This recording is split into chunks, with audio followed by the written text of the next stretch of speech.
இதயத்தை இழந்த பின்னாலே தேகத்தை காக்க முடியாதே.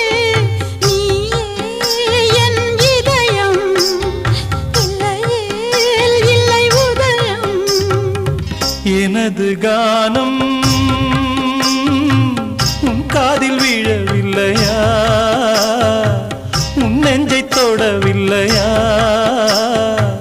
பிள்ளைகள் வாழ்வே என் கண்ணில் இருக்க கலங்காது நீயும் ஆளாக்க வேணும்.